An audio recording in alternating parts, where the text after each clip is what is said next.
Hello students, आज हम लोग नया टॉपिक शुरू कर रहे हैं रिलेटिव मोशन का ही सेकंड पार्ट। रिलेटिव मोशन में हम लोग आज पढ़ेंगे टू डायमेंशन मोशन, यानी जब पार्टिकल एक साथ दो एक्सिस पर चल रही होगी तो उस समय उनका रिलेटिव मोशन क्या होगा, सापेक्ष गति का स्टडी कैसे करते हैं। ठीक, बहुत बेसिक चीज है। हम लोगों ने पढ़ा है वेक्टर का सबट्रैक्शन, यानी सदिश राशि का घटाना, वेक्टर का सबट्रैक्शन, वहीं से ये रिलेटिव मोशन की शुरुआत होती है। जैसे बहुत सिंपल एग्जांपल लो, एक एग्जांपल मैं लेता हूं कि भाई एक कार है, सपोज करो एक कार इस डायरेक्शन में जा रही है, इसकी वैल्यू है वेलोसिटी की v1 और v1 मान लो 10 मीटर पर सेकंड। v1 कितना है? 10 मीटर पर सेकंड। यही कार थोड़ी देर के बाद इधर की तरफ मुड़ जाती है, ठीक, और इसकी वेलोसिटी अब हो जाती है अगेन 10 मीटर पर सेकंड। हुआ क्या भाई, क्या चेंज हुआ? मैग्नीट्यूड, डायरेक्शन या दोनों? मैग्नीट्यूड चेंज हुआ, डायरेक्शन चेंज हुआ। मैग्नीट्यूड तो क्या है? सेम है। अगर मैग्नीट्यूड सेम है, केवल डायरेक्शन चेंज हुआ, तो मुझे बताओ एक्सेलरेशन हुआ या नहीं हुआ? हुआ है। क्यों हुआ? क्योंकि एक्सेलरेशन एक वेक्टर क्वांटिटी और वेलोसिटी भी क्या है? Vector quantity. या तो मैग्नीट्यूड में चेंज हो जाए, या डायरेक्शन में चेंज हो जाए, या दोनों में चेंज हो जाए। सभी सिचुएशन में हम यही कहेंगे there is change in velocity. Velocity में क्या हुआ है? चेंज हुआ है, दोनों तीनों सिचुएशन में। अब अगर हमको कहा जाए कि बताओ भाई चेंज इन वेलोसिटी कितना हुआ, तो वेक्टर का सबट्रैक्शन क्या था? Final minus initial. हम लिखेंगे v2 vector minus v1 vector. क्या लिख देंगे बेटा? v2 vector minus v1 vector.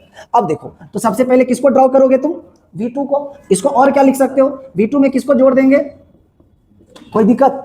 v2 में किसको जोड़ देंगे? माइनस v1 को। तो सबसे पहले किसको ड्रॉ कर लेना है? v2 को। v2 देखिए कैसा जा रहा है, ऊपर जा रहा है, तो v2 को ऐसा बना लो, ये तुम्हारा हो गया v2। अब इसमें जोड़ना किसको है? माइनस v1 को। देखो प्लस v1 अगर इधर जा रहा तो माइनस v1 उल्टा आएगा, जिसको हम लोग बोलते थे क्या? विपरीत सदिश, अपोजिट वेक्टर। ठीक, तो v1 अगर ऐसा तो माइनस v1 ऐसा, ये हो गया हमारा माइनस v1।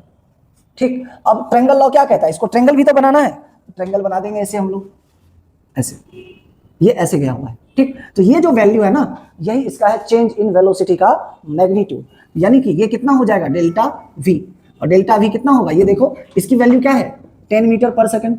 इसकी भी वैल्यू मतलब मैग्नीट्यूड, ये माइनस साइन डायरेक्शन की वजह से था, ये हाइपोटेन्यूज है ना, इसकी वैल्यू क्या हो जाएगी बोलो सब लोग? अंडर रूट 10 का स्क्वायर प्लस 10 का स्क्वायर। कितना आया?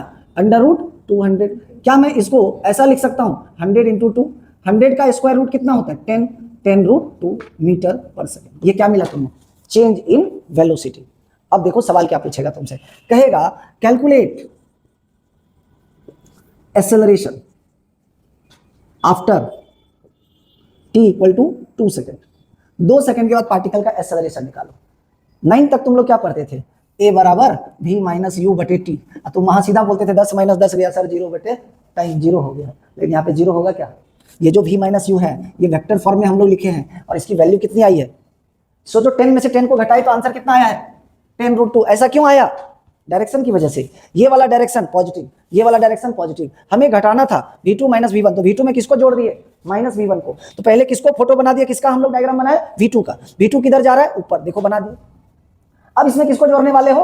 माइनस v1 को। v1 अगर इधर जा रहा है तो माइनस v1 उल्टा आएगा, तो माइनस v1 ये हो गया, ऐसी डायरेक्शन। अब रिजल्टेंट क्या होगा? रिजल्टेंट तो ये होता है, फर्स्ट वेक्टर के टेल को लास्ट वेक्टर के हेड से मिलाते हैं। तो एक्चुअल में यहाँ पर क्या बन गया तुमको? Right angle triangle.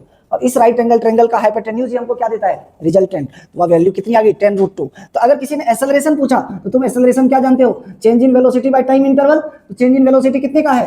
10 रूट 2। और टाइम इंटरवल कितने का दिया हुआ है? 2 सेकंड का। 2 5 जा, एक्सेलरेशन कितना आ गया बोलो? 5 रूट 2 मीटर पर सेकंड स्क्वायर। इसको नोट डाउन करिए, फिर हम लोग आगे बढ़ेंगे। रिलेटिव मोशन इन 2 डायमेंशन का एक इंपॉर्टेंट टॉपिक है Rain Man problem. Rain Man problem relative motion का इंपॉर्टेंट टॉपिक है। क्या चीज बेटा? Rain Man problem. इसमें क्या होता है कि बारिश हो रही है, सपोज करो बारिश एकदम सीधी हो रही है, ठीक है, आप खड़े हो, आप अपने छाता को कैसे रखोगे? सीधा ही रखोगे, पानी से ही तो बचना है ना, क्या? तो छाता को ऐसे रखेंगे तो क्या होगा? पानी ऐसे गिरेगी छाते के ऊपर, तो हम बारिश से बच जाएंगे। लेकिन सोचो कि बारिश सीधी हो रही है और तुम चल रहे हो, चल के जा रहे हो, ठीक, उस सिचुएशन में छाते को किस डायरेक्शन में रखा जाए? उस सिचुएशन में छाते को हम relative velocity of rain with respect to myself, अगर मैं चल रहा हूं तो मेरे रिस्पेक्ट में मेरा और बारिश का जो रिलेटिव वेलोसिटी का डायरेक्शन होगा उस दिशा में हम छाते को रखें, तब हम बारिश से बच सकते हैं। अगर हम आगे चल रहे हैं और बारिश सीधी हो रही तो हम छाता ऐसे रखेंगे, हम भीग जाएंगे। ठीक है, देखो कैसे। सपोज करो मैं लिख के दे रहा हूं, rain is falling vertically, rain is falling vertically, बारिश सीधी गिर रही है, ठीक है। And a man is moving horizontally, आदमी ऐसे चल रहा और बारिश ऊपर से नीचे गिर रही, moving horizontally, then man should hold his umbrella in the direction relative to him and rain.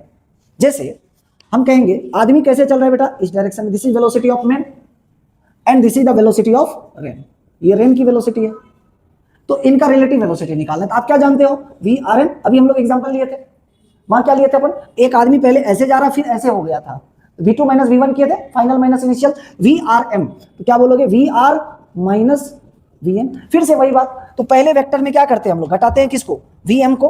तो देखो पहले क्या ड्रॉ करोगे, वी आर जैसे था वैसे ड्रॉ कर दो, this is your v r. इसमें किसको जोड़ना है, माइनस वी एम को। सोचो वी एम इधर आ रहा तो माइनस वी एम किधर जाएगा, लेफ्ट में जाएगा। और जोड़ने का तरीका क्या है, इसके हेड पर दूसरे वाले के टेल को रख देते हैं, तो ऐसा रख देते, this is minus v m, ये क्या है बेटा, माइनस वी एम। अब इनका रिजल्टेंट क्या होगा, इनका रिजल्टेंट ये हो जाएगा, फर्स्ट वेक्टर के टेल को लास्ट वेक्टर के हेड से मिला देते, this is the direction of v r m, velocity of rain with respect to man. अब इस डायरेक्शन में क्या कर देंगे हम लोग, छाता रख देंगे ऐसे, ये छाता हो गया, ऊपर से पानी गिरेगा इस डायरेक्शन में, ठीक। तो कहा जाएगा कितने एंगल पर छाते को होल्ड किया जाए, वर्टिकल के साथ, तो थीटा एंगल पे वर्टिकल के साथ छाते को होल्ड कर देंगे।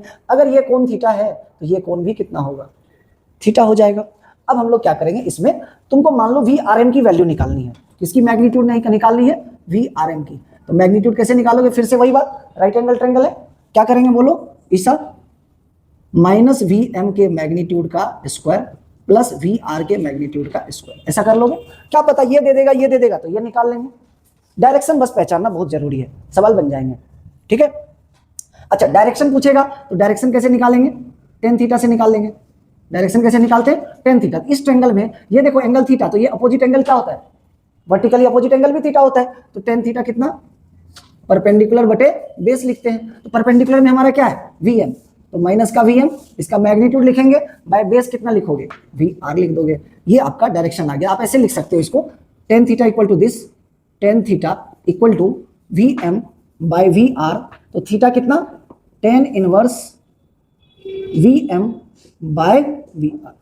यहां से हम लोग को क्या मिल जाएगा, डायरेक्शन मिल जाएगा। अगली क्लास में हम लोग पढ़ेंगे रिवर बोट प्रॉब्लम, ठीक है। अभी तक के लिए इतना रखते हैं, थैंक यू।